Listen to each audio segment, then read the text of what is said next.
Buenas noches. Vamos a presentar en esta ocasión cirugía de páncreas.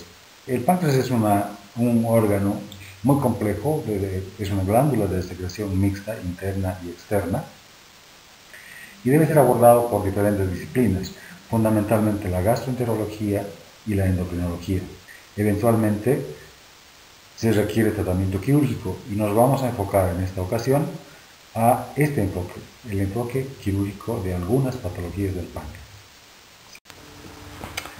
En cirugía tenemos que tener en cuenta, en primer lugar, que debemos acceder al lugar donde se encuentra topográficamente ubicado al órgano que vamos a tratar.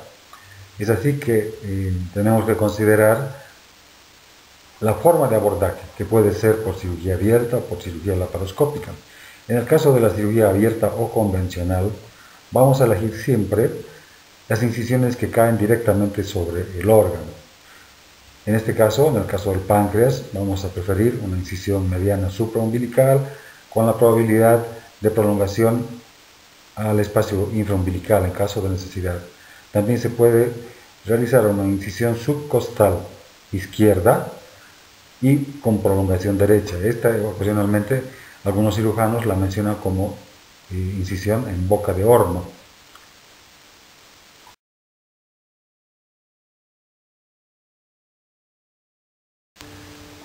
Una vez que hemos accedido a la cavidad peritoneal, sea por vía laparoscópica o sea por vía convencional, debemos buscar la forma de acceder al espacio retroperitoneal, que es donde se encuentra ubicado el páncreas.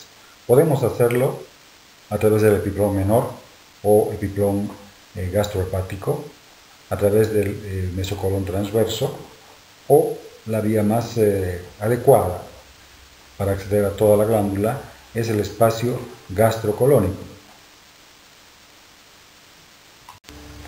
Idealmente tendríamos esta imagen, suprimiendo el epiplón mayor, ¿no? Y entonces tenemos el espacio por debajo del estómago, el cual debe ser levantado para exponer la integridad de la glándula. Estos son los puntos donde se colocan los puertos para cirugía laparoscópica. Considerar que no son puntos fijos, que depende de la anatomía del paciente.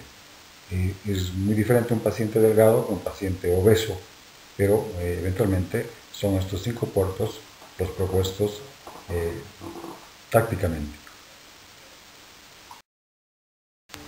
Fundamental en cirugía tener en cuenta los elementos vasculares, las arterias, las venas y los linfáticos, puesto que para realizar una cirugía en lo posible exangüe, libre de sangrado, debemos iniciar la búsqueda y ligadura de las arterias y de las venas. Si vamos a abordar la cabeza del páncreas para una cirugía de extirpación de la cabeza del páncreas, nos abocaremos a este sector, que en el caso del páncreas está muy bien diferenciada la irrigación vascular de la cabeza, que está a partir de ramos de la arteria hepática y ramos de la arteria mesentérica superior, en dos arcos, uno superior y uno inferior o posterior, y en cambio el cuerpo y la cola del páncreas están irrigados íntegramente por la arteria esplénica y sus ramas. Este es un esquema en el que se ha disecado, se ha seccionado el epiplón gastrocólico, ¿no? Tenemos el colon transverso abajo y el estómago levantado hacia arriba. De esta manera podemos visualizar el páncreas en su integridad, como habíamos dicho, un órgano retroperitoneal. Tenemos otro esquema en el que se esquematiza tanto la irrigación arterial como se visualiza los vasos venosos, el drenaje venoso del páncreas y del vaso. Sigue el mismo trayecto que las arterias, pero por supuesto desemboca en la vena porta, que lleva la sangre al hígado, pasa el filtro hepático y finalmente desemboca en la arteria cava inferior a través de las venas suprahepáticas.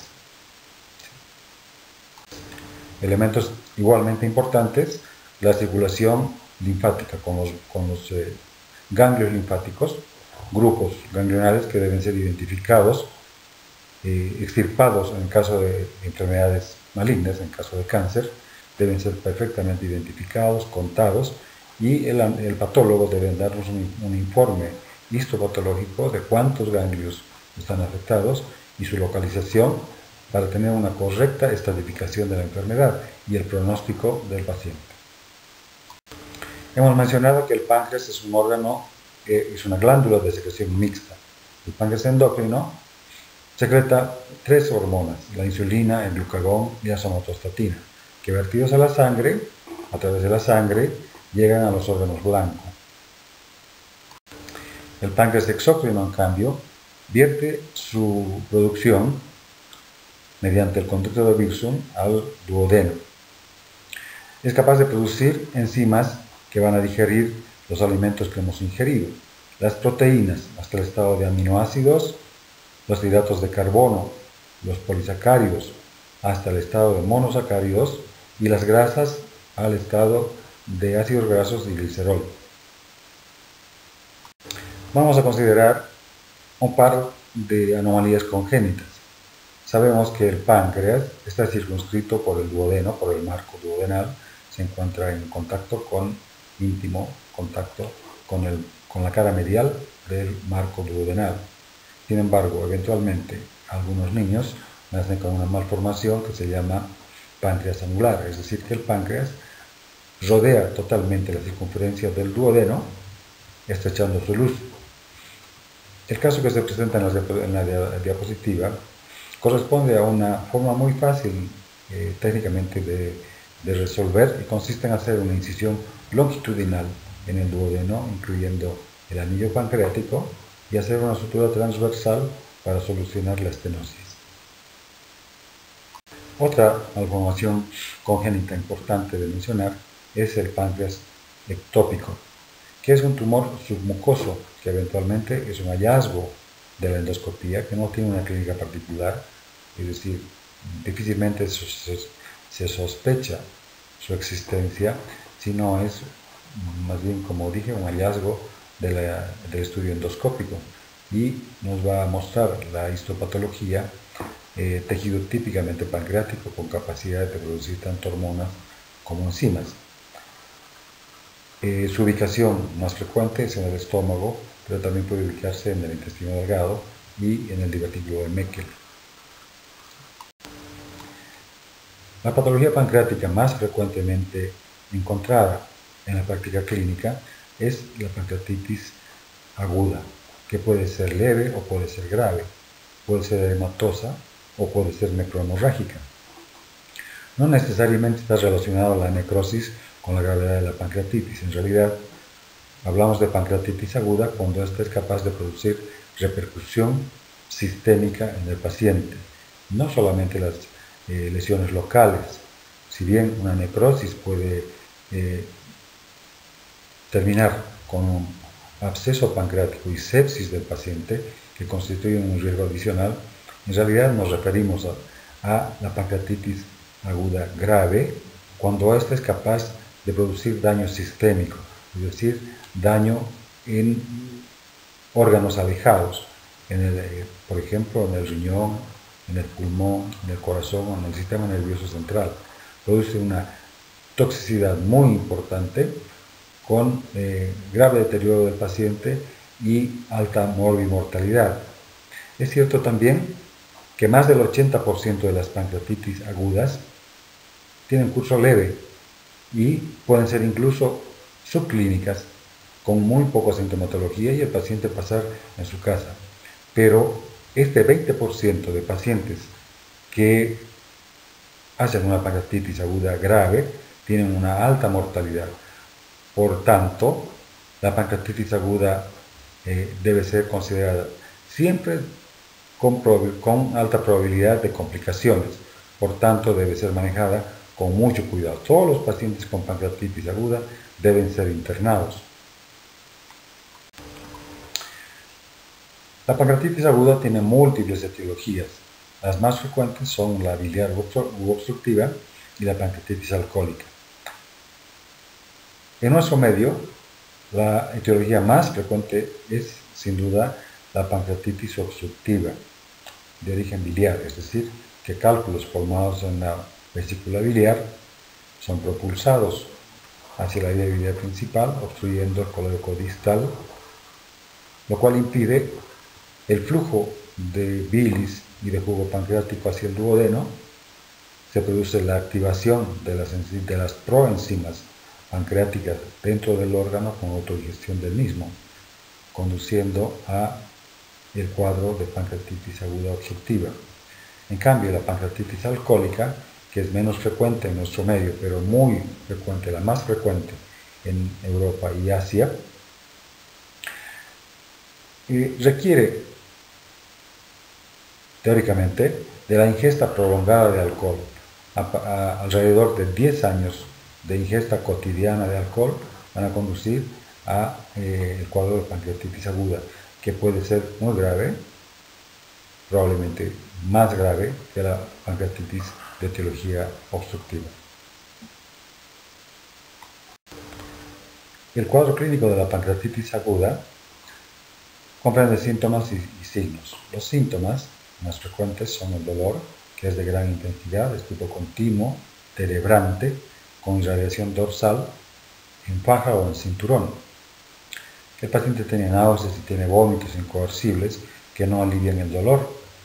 Todo esto conduce a un estado de deshidratación con taquicardia e hipotensión que se debe a la falta de ingesta por inapetencia del paciente, por los vómitos que presenta y por el derrame seroso que se produce en distintas cavidades, que puede producir ascitis en el abdomen, derrames pleurales y procesos inflamatorios que conducen a edema local y eventualmente de repercusión sistémica. En cuanto a los signos que podemos encontrar objetivamente en el paciente, en general son acordes, están de acuerdo a la gravedad de la pancreatitis, es decir, que en la pancreatitis leve los síntomas pueden ser leves y en la pancreatitis aguda grave podemos encontrar peritonitis con defensa muscular y Bloomberg positivo. A veces no hay correlación entre la intensidad del dolor y la gravedad de la pancreatitis. Eso se debe a que el páncreas es un órgano retroperitoneal y en tanto el proceso inflamatorio no comprometa al peritoneo, podemos tener muy poca signología, es decir, que la intensidad del dolor que manifiesta el paciente nosotros no la podemos demostrar mediante el examen clínico. Ocasionalmente podemos encontrar signos muy llamativos. Cuando la pancreatitis aguda es necrohemorrágica y los jugos digestivos vertidos por el páncreas erosionan grandes vasos, pueden producir hemorragias significativas. La sangre infiltra la grasa retroperitoneal y eventualmente avanza hacia el tejido celular subcutáneo. Y en tal caso podemos encontrar, por ejemplo, el signo de Gray-Turner, que es la equimosis en el flanco izquierdo del paciente. Y en otras ocasiones incluso podemos encontrar el signo de Cullen, que es la equimosis periumbilical. El diagnóstico de pancreatitis aguda se establece en base al cuadro clínico que ya habíamos mencionado, los síntomas y signos. Dos laboratorios muy importantes, la lipacemia y la amilasemia. La hiperlipacemia es el estudio más específico. La lipasa normal es hasta 50 unidades y cuando se encuentra elevada por encima de 100 o de 150 es diagnóstica de pancreatitis aguda. La hiperamilasemia, en cambio, es menos específica. La podemos encontrar en diversas patologías abdominales agudas, casi todos los cuadros de abdomen agudo, que incluyen la colecistitis aguda, la apendicitis aguda, un cálculo renal, una nefrolitiasis, un quiste de ovario torcido, un embarazo ectópico y en general casi todas las patologías incluidas en el cuadro de abdomen agudo. pueden producir una elevación de la amilasa moderada de 250, de 300, y no significan pancreatitis aguda. Cuando esta se presenta en niveles superiores a 400 unidades, son sospechosas de pancreatitis aguda y son diagnósticas por encima de 600 unidades. Otros estudios de apoyo diagnóstico que fundamentan el diagnóstico, establecer el diagnóstico de pancreatitis aguda, incluyen estudios como las placas radiográficas simples. Podemos encontrar en la placa simple de abdomen imágenes del colon cortado por parálisis del colon vecino al páncreas. El ángulo esplénico se paraliza y acumula gases y se pueden observar niveles hidroaéreos en el asa aferente y en el asa eferente. Igualmente, el duodeno que rodea la cabeza del páncreas, por la inflamación, se produce hílido de este segmento intestinal, donde se acumulan igualmente los gases y producen una imagen en C aumentada de tamaño. El asa centinela se llama así, el arco en C que acompaña a la pancreatitis aguda. En la placa radiográfica de tórax podemos encontrar con mucha frecuencia derrame pleural en el lado izquierdo. La ecografía abdominal es un estudio de bajo costo, muy accesible prácticamente en todos los centros. Existen ecografistas actualmente hasta en los pueblos. Tiene una alta sensibilidad y especificidad en la pancreatitis aguda biliar. Es capaz de identificar los cálculos biliares que se encuentran en la vesícula y eventualmente también los que se encuentran en el conducto colédoco, pero con menor sensibilidad que los de la vesícula. En realidad, la dilatación del conducto colédoco de más de 10 milímetros nos habla indirectamente de que hay un factor obstructivo en su parte distal. También se puede evidenciar un aumento de las dimensiones del páncreas debido al edema y por la misma razón hipogenicidad del órgano. Otro indicativo indirecto de pancreatitis aguda es el líquido libre alrededor del páncreas, en vecindad del páncreas, pero que puede incluso difundirse en toda la cavidad peritoneal, constituyendo una ascitis pancreática.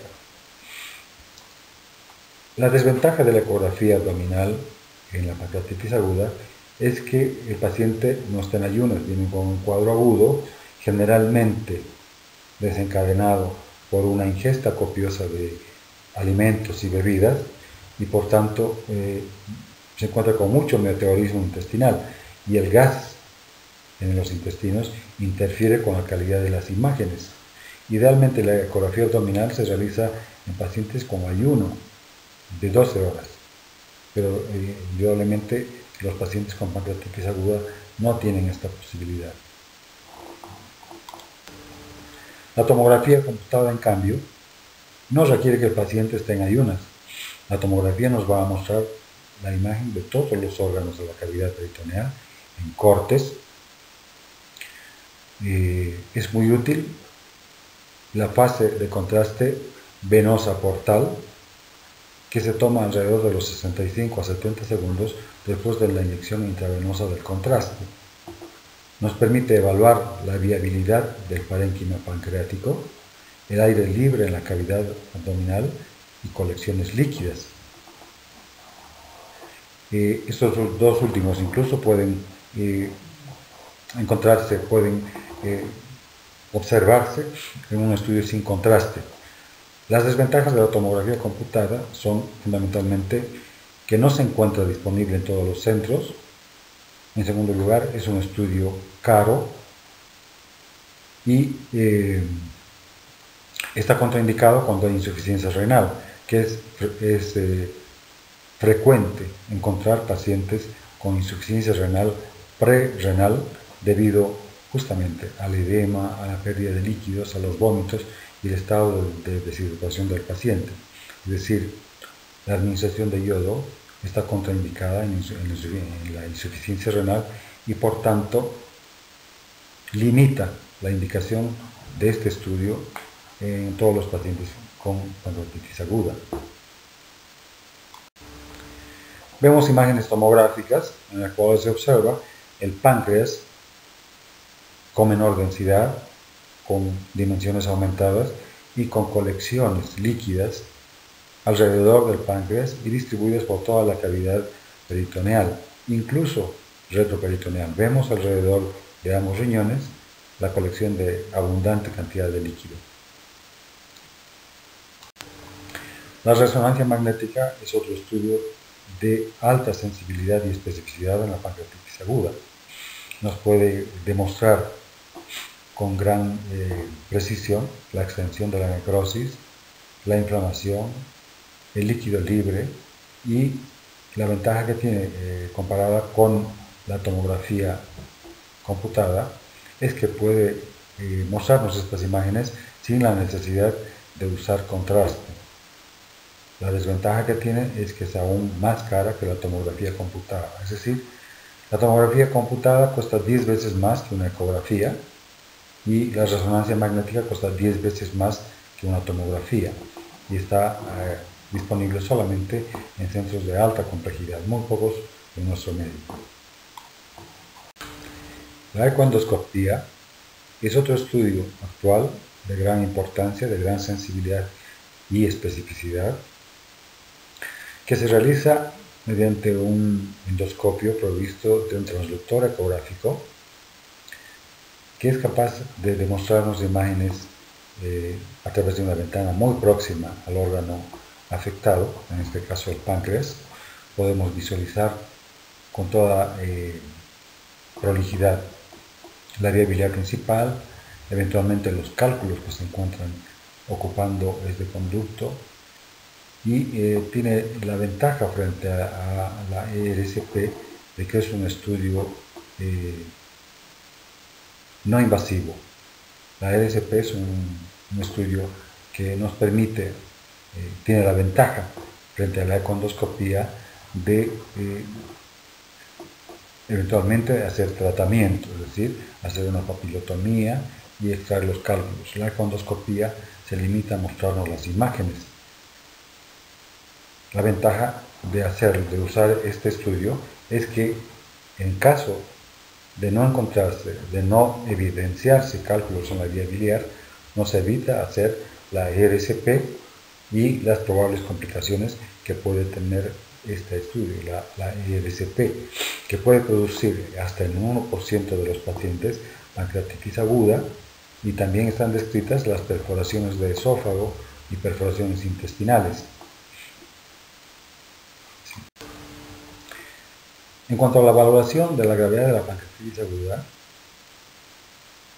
vamos a considerar los criterios de pronóstico clínico de Ransom. Si bien existen otros métodos de valoración del curso de la enfermedad, como son las tablas de Apache 1 y 2 y varios otros métodos, vamos a considerar los pronósticos de Ransom, que se toman en dos oportunidades. Al ingreso, en que se valora la edad del paciente, se considera mayor de 55 años de edad, glucemias superiores a 200, leucocitosis por encima de 16.000, igualmente elevación de la LDH por encima de 350 y la TGO por encima de 250. El control a las 48 horas en los criterios pronósticos de Ransom incluyen el hematocrito, que si está descendido en 10% o más significa probablemente una hemorragia. La concentración sérica de calcio, que desciende por debajo de 8 miligramos por decilitro, significa que hay necrosis con formación de jabones de calcio. La disminución del nitrógeno ureico, más del 5% por decilitro, y la gasometría arterial, que nos define una deficiencia de base mayor de 4 miligramos por mil equivalentes por litro, una PCO2 menor de 60 milímetros de mercurio y el secuestro líquido mayor de 4 litros. Es decir, para valorar el secuestro líquido se hace un balance entre los líquidos administrados y los líquidos eliminados. Cuando el paciente retiene en 24 horas más de 4 litros, significa otro criterio pronóstico de gravedad. Se considera en general una puntuación de 3 o más criterios de Ransom, sea al ingreso o sumados a las 48 horas, nos definen una pancreatitis aguda grave, y este paciente debía pasar de la sala de emergencias directamente a la sala de terapia intensiva, porque probablemente va a tener una pancreatitis aguda grave con pronóstico reservado. En cuanto al tratamiento de la pancreatitis aguda, es fundamentalmente clínico. Consiste en restricción de la vía oral. El paciente no debe ingerir ningún tipo de alimentos, ni siquiera líquidos. Se debe indicar un plan amplio de hidratación parenteral de 5 a 6 litros para 24 horas, que puede incrementarse de forma importante de acuerdo con la respuesta renal, es decir, que debe lograr que el paciente orine. El paciente debe orinar por lo menos 800 mililitros en 24 horas y por tanto se debe medir la diuresis horaria. Si no alcanza los requerimientos mínimos, debe seguirse aumentando el aporte de líquidos para forzar el riñón. Es importante la administración de oxígeno húmedo, necesario para mantener una saturación arterial por encima del 95%. La administración de analgésicos de gran potencia, sean antiinflamatorios no esteroideos o incluso esteroides opiáceos. Debe indicarse soporte nutricional, porque estos pacientes van a permanecer con restricción de la vía oral por varios días, probablemente una semana o más, y se encuentran en un estado de catabolia intensa.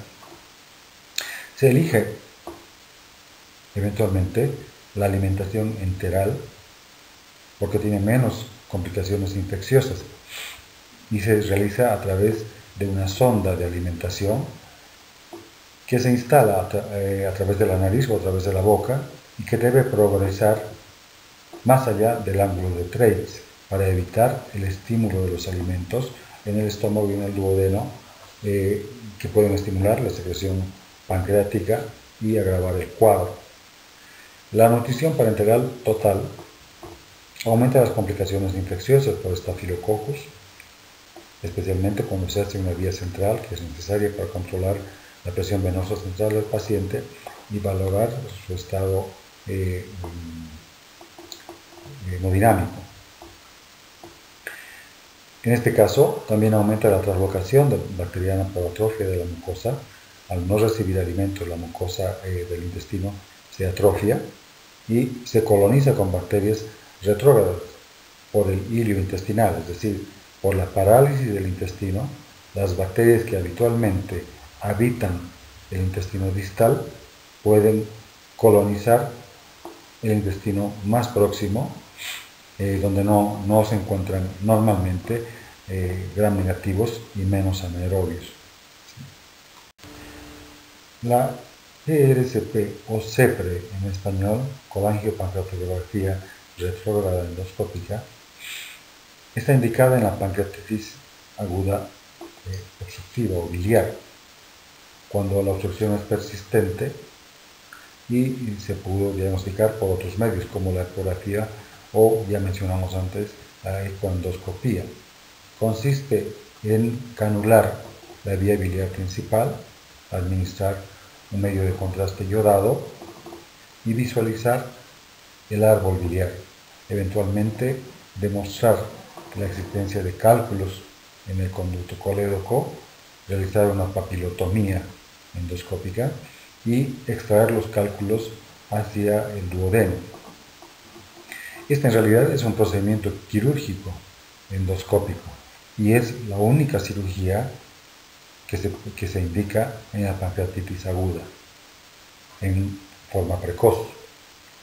La cirugía en realidad no tiene papel en el tratamiento de la pancreatitis aguda.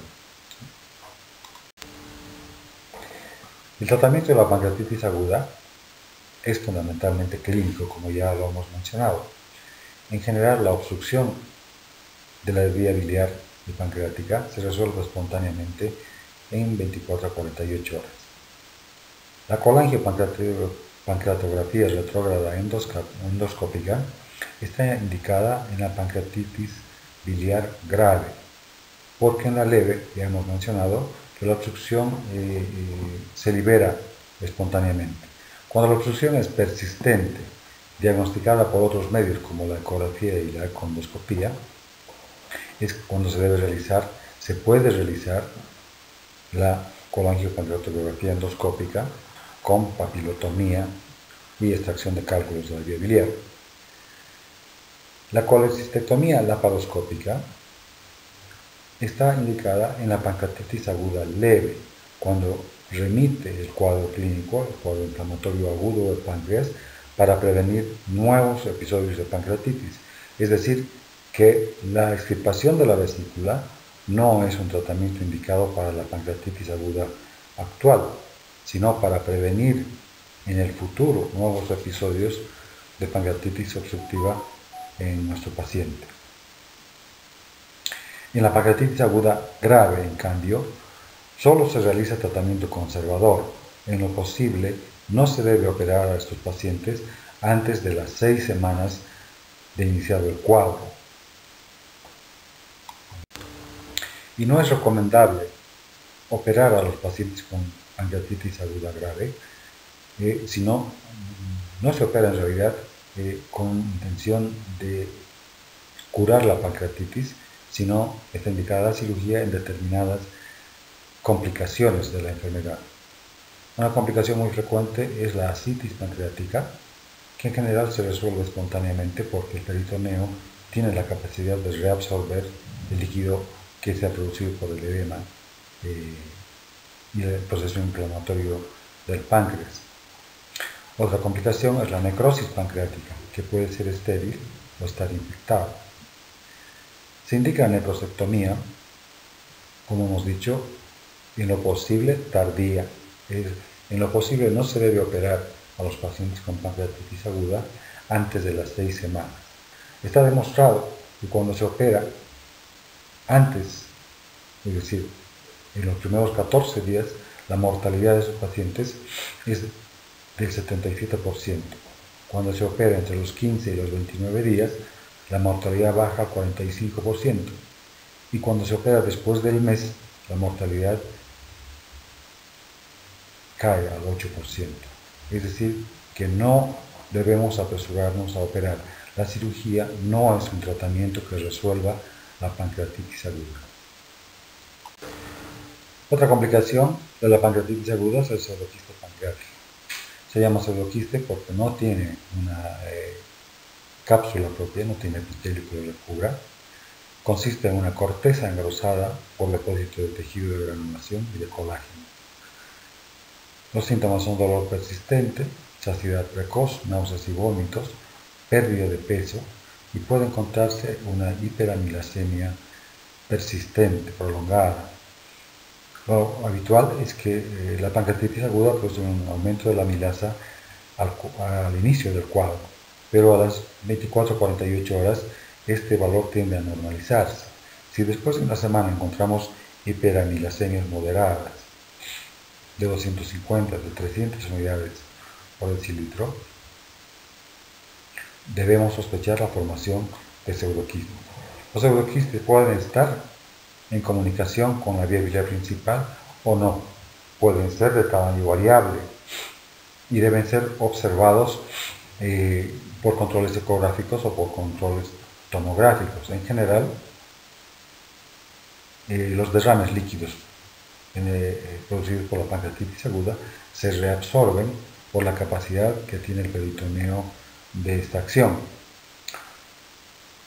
Sin embargo, cuando se encuentran colecciones que no se reabsorben, especialmente en vecindad del páncreas, en comunicación con el conducto pancreático principal, es posible que la capacidad de reabsorción del peritoneo sea menor que la de producción de líquido por la fístula, por la comunicación con el conducto pancreático. Y entonces, si estos pseudoquistes que se han formado se extienden más allá de las 6 semanas, deberán ser tratados mediante cirugía. En general, el tratamiento de cualquier patología va de menos a más, es decir, hay que tratar de ser lo menos agresivos posible. Actualmente se trata de realizar un drenaje endoscópico del pseudoquiste si éste se encuentra en proximidad de un órgano, por ejemplo, como el estómago o el duodeno, y a través de la endoscopía y de una ecoendoscopía se localiza la relación entre la cavidad del estómago, por ejemplo, y la cavidad del quiste. Si el tabique que separa estas dos cavidades es menor de 1 centímetro, el endoscopista puede con toda facilidad realizar una incisión mediante un electrocauterio en el estómago, producir una fístula, una comunicación del estómago con el pseudoquiste, facilitando el drenaje del líquido y con la solución de este pseudoquiste por este medio, menos invasivo. Cuando no se puede realizar el tratamiento endoscópico, sea porque no hay accesibilidad a esta posibilidad en el medio en que uno se encuentra, o porque el pseudoquiste no está en relación cercana con el estómago o con el duodeno, se debe realizar una intervención quirúrgica que puede ser laparoscópica o por vía abierta, y se debe lograr una comunicación del estómago con el quiste, haciendo una cistogastrostomía. Como se muestra en las imágenes, puede ser a través del estómago, es decir, el pseudoquiste está en contacto con la cara posterior del estómago. Entonces, para abordarlo, se recomienda hacer una gastrotomía, es decir, una incisión en la cara anterior del estómago, abrir la cavidad del estómago y luego hacer otra incisión de la pared posterior del estómago y comunicarla con el pseudoquiste. Se hace una sutura en esta incisión, en esta cara posterior del estómago y el pseudoquiste con fines hemostáticos y finalmente se cierra la gastrotomía anterior. Lo mismo se puede hacer cuando el pseudoquiste está en comunicación con el duodeno. Cuando no es así, cuando está alejado del estómago y del duodeno, eventualmente se puede hacer una comunicación del quiste con el yeyuno. Puede hacerse, por ejemplo, con una Yederux. Como muestra el esquema, se trata de anastomosar al quiste, una asa desfuncionalizada del yeyuno, con una doble anastomosis, un cabo terminal en el quiste y una anastomosis término-terminal entre el yeyuno. La pancreatitis crónica es una enfermedad diferente de la pancreatitis aguda, es decir que no se trata de que un paciente va a hacer pancreatitis aguda a repetición hasta volverse crónica, no es así. La pancreatitis aguda, la pancreatitis crónica consiste en fibrosis irreversible con atrofia del parénquima pancreático y que lleva a la insuficiencia endocrina y exócrina. Es decir, es una enfermedad progresiva, irreversible, que va a terminar cuando se haya destruido todo el páncreas o haya sido extirpado. Los factores de riesgo para esta enfermedad son la obstrucción ductal crónica, el consumo intenso de alcohol, el hiperparatiroidismo, la hipertrigliceridemia, la pancreatitis autoinmune, el tabaquismo, las mutaciones genéticas del cromosoma 7 y consiste fundamentalmente en la fibrosis del órgano y del conducto pancreático, donde se forman cálculos dando una imagen parecida a un rosario con sitios de estrechamiento que impiden la migración de los cálculos hacia el duodeno, obstruyendo el conducto pancreático, lo cual produce dolor continuo, constante, de gran intensidad y sufrimiento de estos pacientes. Sí. El diagnóstico de la pancreatitis crónica se realiza fundamentalmente por tomografía. Tiene una sensibilidad muy alta, del 60 al 90%, y especificidad cercana al 100%. Se puede observar dilatación del conducto, atrofia parenquimatosa y calcificaciones pancreáticas. También son importantes para el diagnóstico la resonancia magnética, la colangiopancreatografía por resonancia magnética y la colangiopancreatografía endoscópica por resonancia magnética, con las desventajas del gran costo de estos estudios, como ya hemos mencionado anteriormente. El tratamiento de la pancreatitis crónica inicialmente se indica por endoscopía, mediante la colocación por esta vía endoscópica de una prótesis que permita vaciar la secreción del jugo pancreático hacia el duodeno. Cuando esto no es posible o no es eficaz, se debe indicar una cirugía que consiste en anastomosar una asa desfuncionalizada de yeyuno, por ejemplo en Bieder-Rux,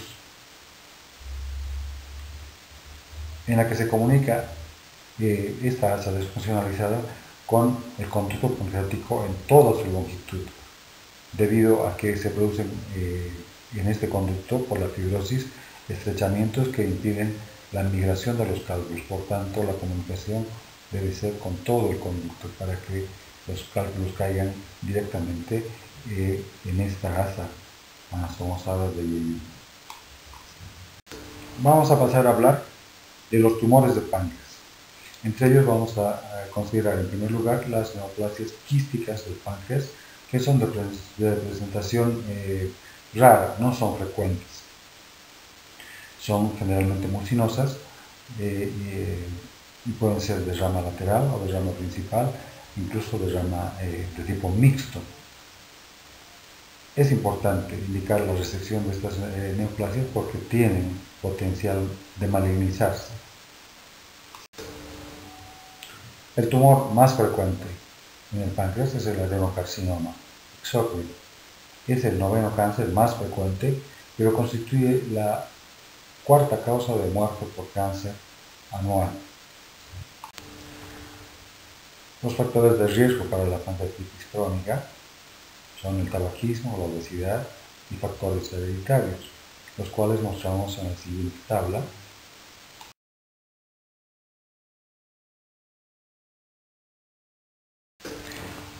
Las manifestaciones clínicas del cáncer de páncreas dependen de la localización del tumor. El tumor puede ser diagnosticado por ecografía, por tomografía, por resonancia magnética.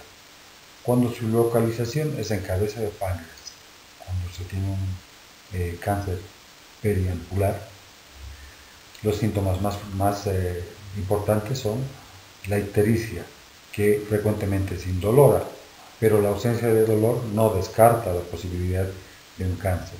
En general, es llamativo encontrar un paciente ictérico con vesículo palpable y sin dolor, cuando sabemos que en los cuadros agudos de obstrucción de la vía biliar,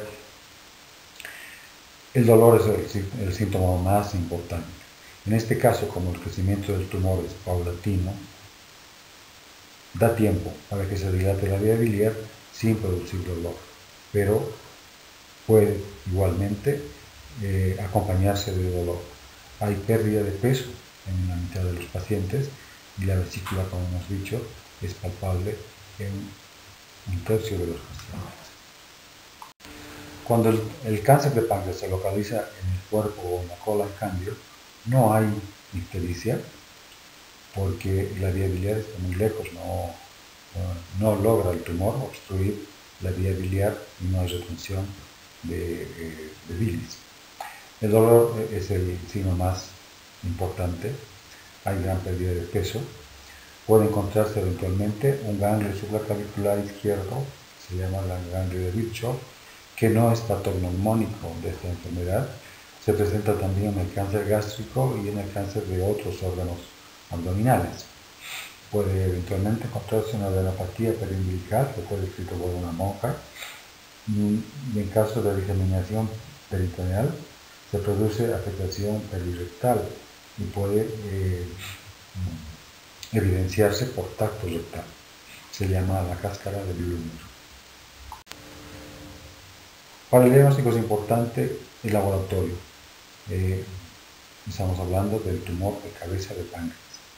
Se debe pedir la función hepática, que está totalmente alterada, y aumento de las bilirrubinas con patrón obstructivo, es decir, con predominio de la fracción directa. Hay un perfil de coagulación igualmente alterado, se prolonga el tiempo de protrombina. Se debe hacer una evaluación nutricional del paciente, porque seguramente va a ser sometido a una cirugía de gran magnitud. Y los laboratorios específicos para tumor que mencionamos: el antígeno carcino embrionario, el CA199, que es el de mayor sensibilidad y especificidad para el cáncer de páncreas, y también la alfa-fetoproteína.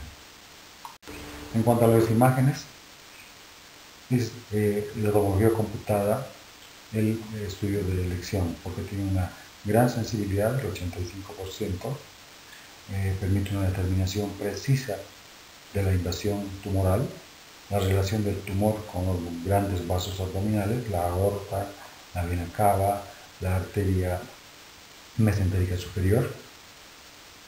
Puede también darnos datos sobre el grado de afectación local y las metástasis.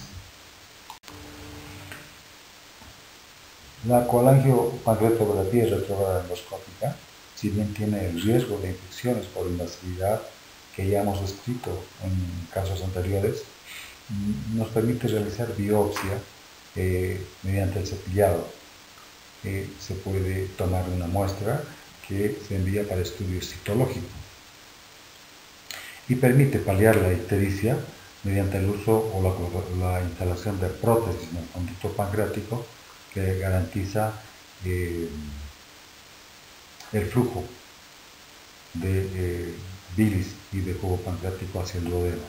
Se reserva para pacientes candidatos a intervenciones terapéuticas o paliativas. La econdoscopía, que también la hemos mencionado para otros cuadros patológicos del páncreas y de otros órganos, hemos dicho que permite identificar tumores pequeños, incluso los que no son evidenciados por tomografía ni por resonancia magnética. Permite perfilar lesiones sospechosas menores de 2 centímetros. Igualmente, la colangiopancreatografía por resonancia magnética permite una reconstrucción tridimensional incruental del sistema rectal sin riesgo de iniciar una pancreatitis aguda, a diferencia de la colangiopancreatografía retrógrada endoscópica, OSP.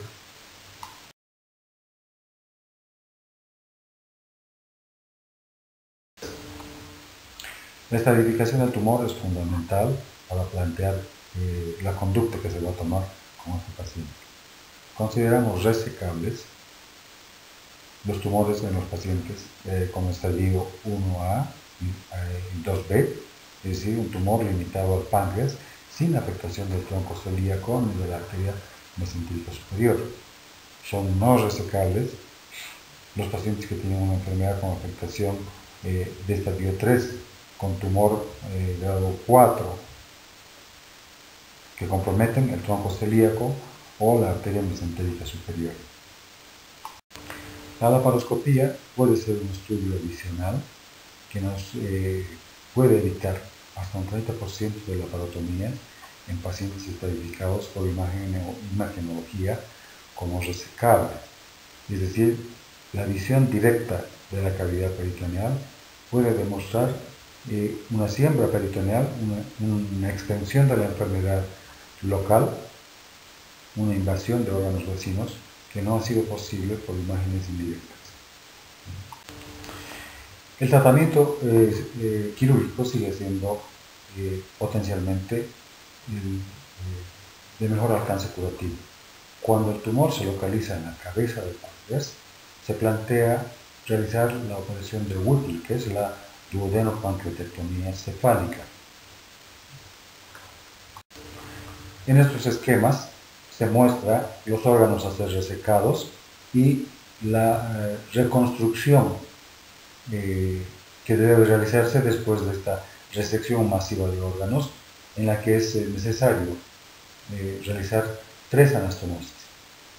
Una de la vía biliar con el asa de IEI-1, la anastomosis del estómago con el IEI-1 y del páncreas con el IEI-1.